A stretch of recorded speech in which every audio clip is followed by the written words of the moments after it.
a few opening comments and take your questions. Reminder, no live streaming, please.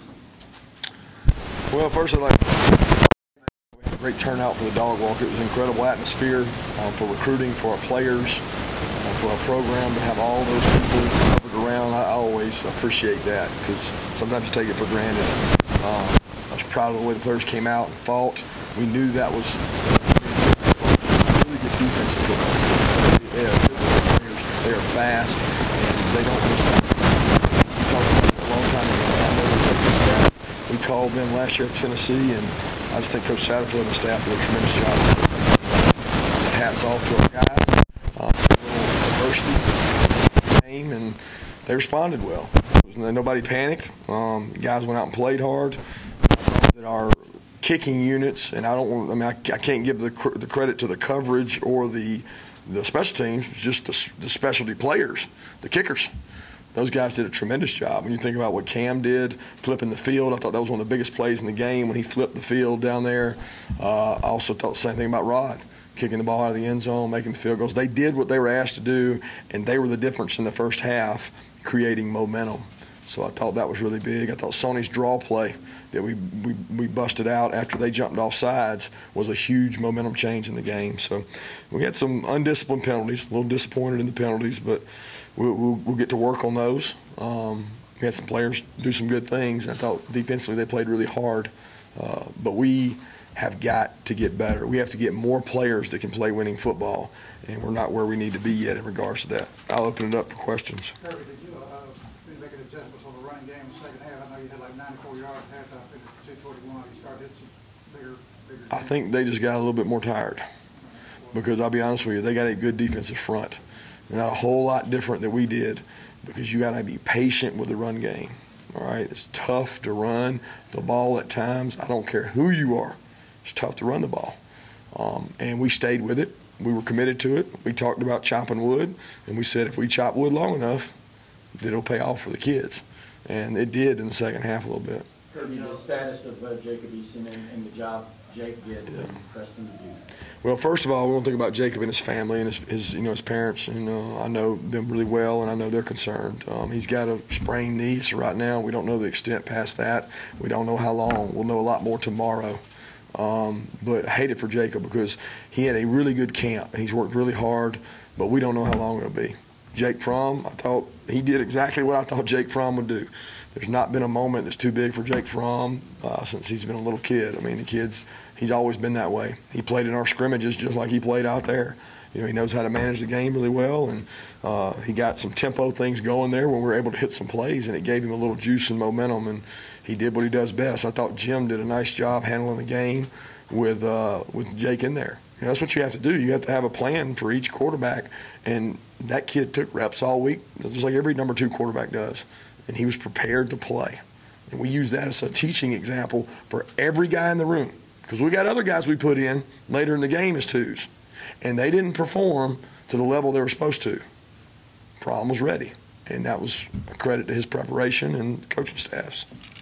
Coach Aaron Davis kind of came out early and really come back. And what is he dealing with? He's got a little twinge, I think, in his hamstring. It's been bothering him, and it's been tough all week, to be honest with you. It's been a frustrating week in the secondary because had a lot of guys dinged up, and Aaron was one of those guys. He tried to go. We think he'll be well in the near future. What does that say about the comfort level in Jake that you guys are willing to go up tempo with him? Yeah, I mean, Jake does that well. He did it all through high school. We were going up tempo with Jacob. We just couldn't get it going. We had a couple series there where we weren't able to get it going. We would have done the same thing with him. It wasn't like it was a Jake Fromm plan. It just so happened that he got a couple plays going and then was able to kind of capitalize on that momentum. But he did a nice job managing it. And, you know, he made some mistakes too, and some things that could have been costly that he got away with. So I think sometimes you look at the result instead of the decision. And we're looking at the decision, not the result. Kirby, how did the secondary do you think without Parrish and then once Davis went in? We made some mistakes. I thought they played really hard, and they played really physical. But we've got a lot of improving to do in that area, and we have to get more players that can play. We can't make it through the year with 4 and 5 DBs. We got to have 7 and 8, and that's just not where we are right now. You kind of mentioned the job that Cam did. Is that something y'all have been seeing from him all through the season? Absolutely. He's been punting it really good and been really proud of him. And I'm gonna be honest, that one fell in our lap.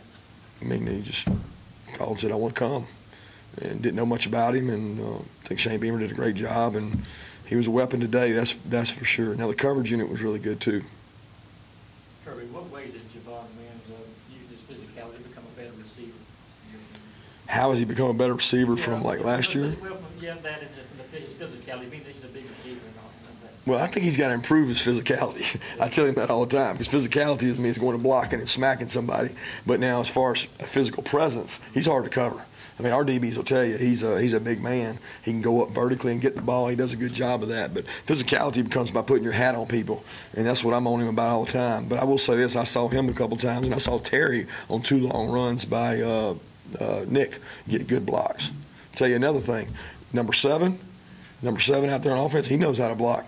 Go watch that tape. Number 7 made me proud because he carried the ball his whole career in high school. He came in here tonight and he blocked people. And he didn't care what his role was. He was happy that he was helping those other running backs get yardage. And when you got that kind of camaraderie, it's a special deal. Did you know that about him when you were recruiting him? I didn't know that. I knew he could carry the ball good. I still like him carrying the ball, but I know he can block too.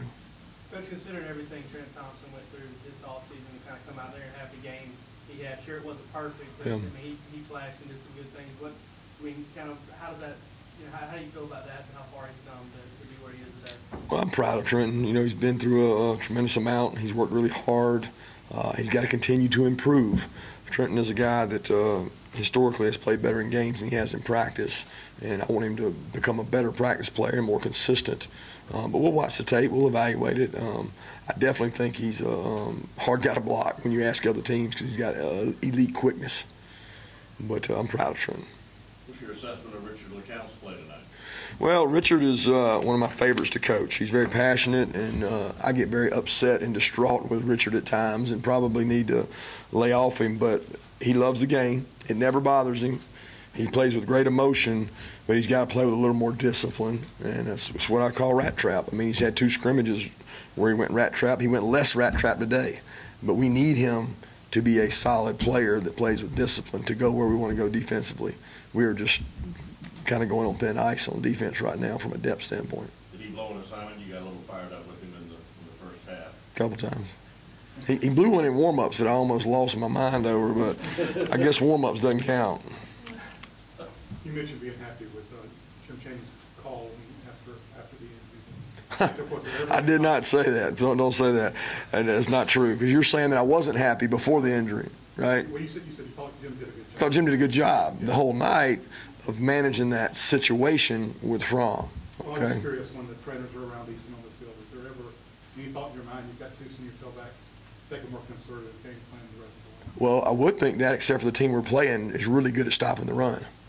So it doesn't matter who you have back there. You can have 6 great tailbacks. If you don't block the ones in front of them, the 6 tailbacks don't do great. You know what I mean? So we got good backs, but these teams got good fronts too.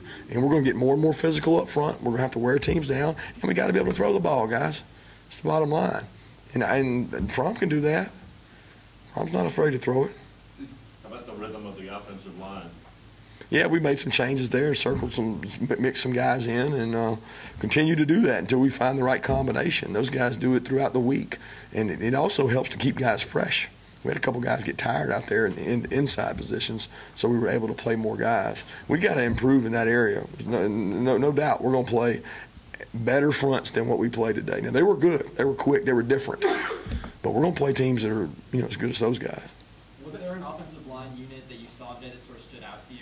I can't answer that, I'll be honest with you. I was so busy worrying about what we were calling, I wasn't thinking about who the guard was, to be honest with you. I watched the tape and evaluate it, but it wasn't like, oh, we got hot all of a sudden when this unit was in. Had a lot more to do with the fact that we were wearing them down, and less about who was in.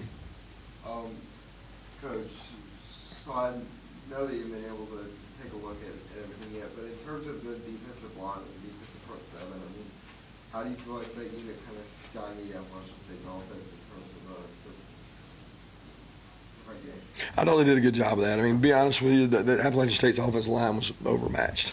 I mean, we had bigger players than they did up front. That's not the best thing they do. So we'll play a lot better offensive lines than that one, but I'll give App State credit. They got a great quarterback, got a great system, and they got a really good defensive unit. Okay, but our defense should dominate those guys. They did that. Now it's on Notre Dame, who's going to have bigger, more physical offensive linemen, and we got to continue to do that, and we got to get better up front. I felt like we played a lot of players, on defense, which I think helps a little bit the overall feeling in the room. I get to play, I have more value, but it also keeps guys fresh. Coach, has Solomon, is he dealing with anything, or is it just more indicative of Kendall and Dyshawn's play at guard practice?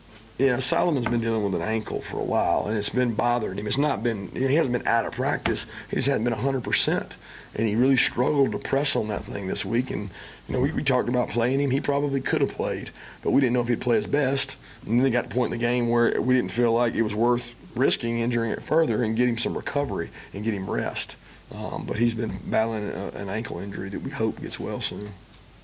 Kirby, the fan base and media has probably been talking about Notre Dame a lot in the offseason. Now you guys can focus on that. What do you think of that challenge? Well, I think it's a great challenge. I think, first of all, it's an awesome opportunity for our fan base to get to go to a place that no Georgia player, as far as I know, has ever played.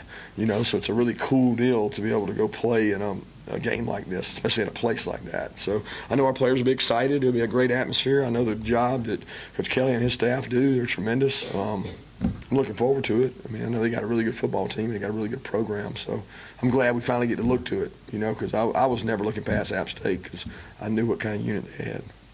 You talked about how tough their run defense was, but you had against a couple loaded boxes. You guys went power football inside the 10 and were able to kind of punch it in.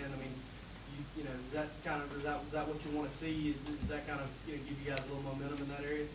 Well, I think it helps, but it's frustrating because it was not easy to run the ball. It's tough to run the ball in this league, especially when you got a defensive unit like they do. They play really sound football, make it hard. But I was proud of those guys competing. It looks like we did pretty good in the red area. We had to kick a couple field goals that you wouldn't like to do, but at least we scored when we had the opportunity. Kirby, logistically, where did Jacob go? Did he go to the hospital, or is he here? I really would rather not disclose that, to be honest with you, just for the kid. I want him to be able to be with his family, be with them, and not have to talk about where he went or where he's at right now. Did you communicate with him? Yeah, he's coming off the field to talk to him. Are you, as far as quarterbacks going forward, can you prepare for Jacob being able to go to Notre Dame at all, or do you even know at this moment? Yeah, right now that's not the biggest concern. And Jacob's health is the number one concern. I'm not thinking about who's going to Notre Dame, whether he's going to Notre Dame. That'll be y'all's talk all week. The only thing I'm worried about is our team and where they are mentally, and also Jacob and his family. That's the number one concern. It's not who's traveling to Notre Dame or any of that. It's not important. The offense moving the way it did after Jake went in, how much of that was Jake? How much of it was just kind of you get a first down and tempo's on? Yeah, I think that's a lot of it. Give the kid credit. He did a good job, but we never got a rhythm going. We never got to go. It wasn't like we're going tempo with Jake Fromm and not with Jacob. We just couldn't get it going early, which sometimes is tough against a really good defense to get it going early. And then once we got it going, I told him, I said, once we hit one, we're going to be able to go and get the cumulative effect and wear them down. And we got a little tempo going, and it juiced it up. A lot of freshmen, you're trying to obviously build depth. When did you know that you would be doing that? A couple weeks ago? You mean playing them like when? Like late in the game, or you're talking about early in the game? Even late in the game. Well, we knew we would be playing them when we put them on the 2 deep. There's a lot of guys on the 2 deep in special teams, so we had a big meeting before the game to decide who we would play, who we wouldn't play. If the situation arose that we had a chance to get a lead, we wanted to be prepared to play the right guys, the guys we thought were going to have value on the year. Look, we're still not where we need to be depth-wise. So that's why we had to get the Trey Blunts, the Walter Grants, the William Pools, the Amir Speeds. We got to get those guys on the field and play. Some of those guys aren't ready to play, but they had to go play because we don't have enough guys at the positions they play. Last question. You throw a couple of passes there late with Bryce and get picked off, Yeah. and you might have had a shutout otherwise. Your thoughts on throwing in that situation, just trying to get Bryce ready? I assume for Bryce is number 2. Yeah. So, Bryce goes up and we have to play him in the next game. I sure want him to be prepared to throw. And it's the deal where he probably didn't take as many reps this week as another guy, but all of a sudden he became the 2, and he is the 2 right now. So, thank you, guys.